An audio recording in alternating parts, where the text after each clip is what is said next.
Hi best friends, welcome back to my channel. So today I'm going to show you guys in a two-part video how to make a wig from scratch and how to color it this color. Okay, so this is what the wig looks like on me. This is the color that I did. This is a one session bleach job and it was a quick bleach job. So if you want to see that, just make sure to keep following. So to make your wig, you're going to need some thread and a needle. You're going to need measuring tape. You're going to need your dome cap. Of course, I'm going to use a mesh dome cap. You are going to need something to draw with. I use a Sharpie, metallic.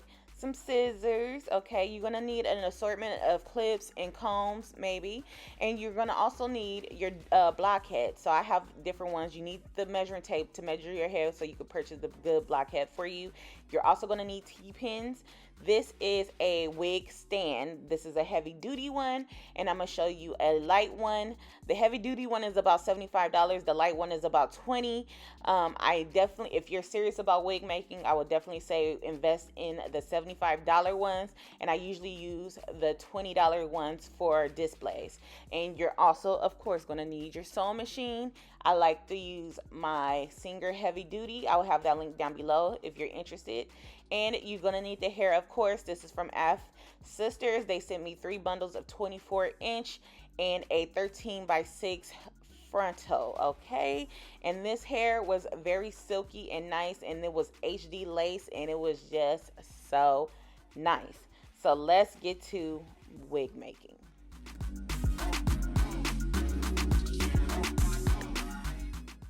So I'm naturally a 22.5, 23, but I feel like dome caps kind of stretch out after a while, so I'm going to use a 22 blockhead, okay? Now you can use which one you want to. You want to measure the circumference of your head, and that's how you buy your proper dome cap, all right? So what I do is I'll put my mesh dome cap on my blockhead. I make sure that it's centered in the middle. There's going to be a seam down the middle. Make sure it's centered. I like to fold my frontals or my closures. If it's a 13x6, I will put it 5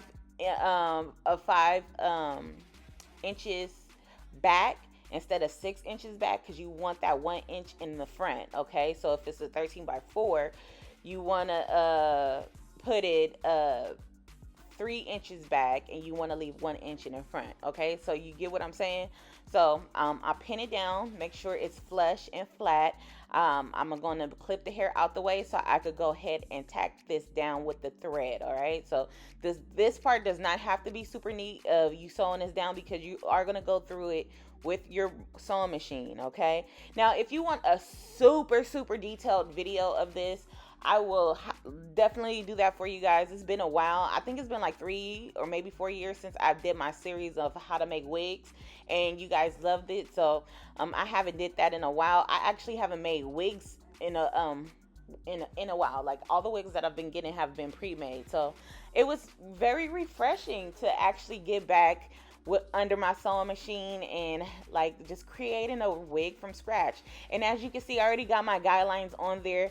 My Sharpie was running out. I actually need to buy some more if I'm going to continue this series again, to redo the series. So yeah, but actually I did my guidelines, and I did a finger, like my pointer finger space apart from each line, and I just did it like that, and it's usually enough hair. This took almost all 3 bundles. I had a little bit left. All right, and if you have bundles that are like 26, 24, 22, you always want to go with the longer lengths, starting first, sewing down first, and then to the shorter length. Okay, so because that was a question that I was always getting.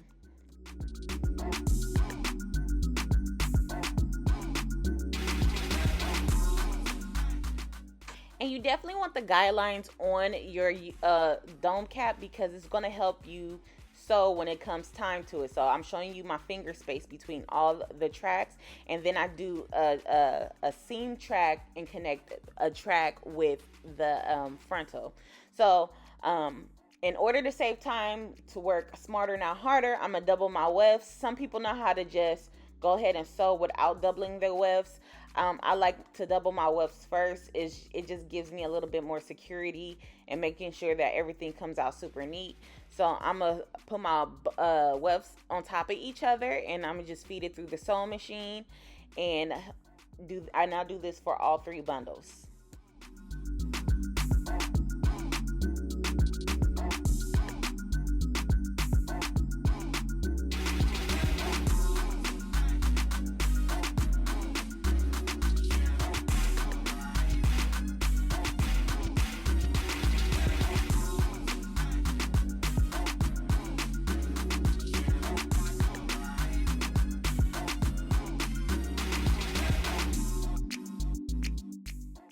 After you double your wefts, it should look like this. Now you could triple your wefts.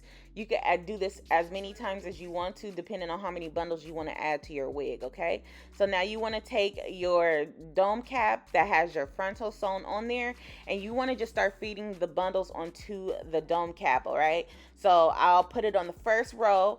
I'll put my footer down, and I'm just making sure that the frontal is out of the way and that I'm not sewing on the extra lace that's there.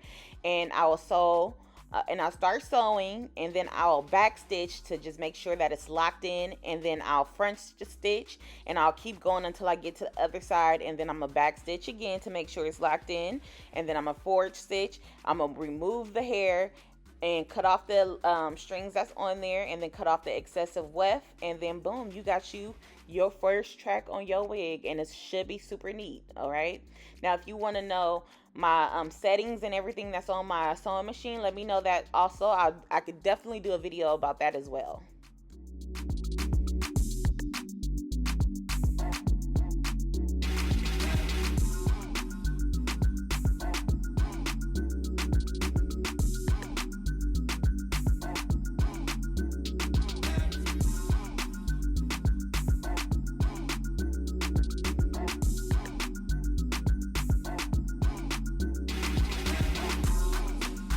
On the beat.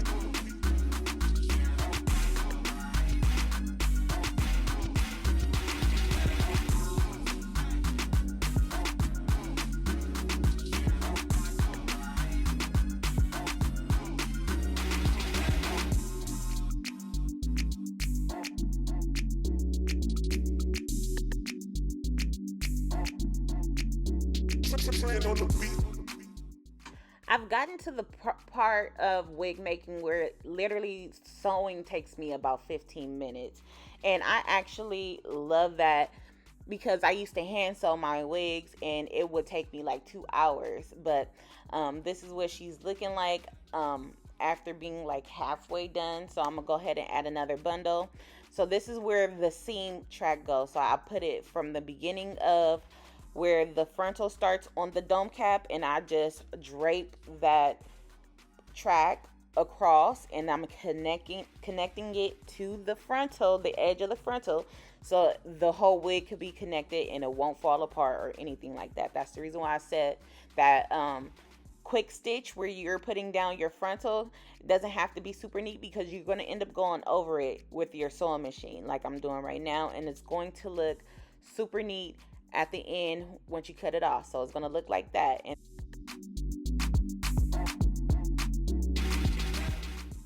so then you're going to want to cut off the excessive dome cap underneath the lace, and then you want to cut off the hanging strings or thread that you have underneath the wig as well. But basically it should look like this. It is super neat. This thing will not fall apart on you because it is machine made, and this is what the wig looks like after I put her on the blockhead. You couldn't tell if this was store-bought or handmade. No, nothing. It was perfect. Okay.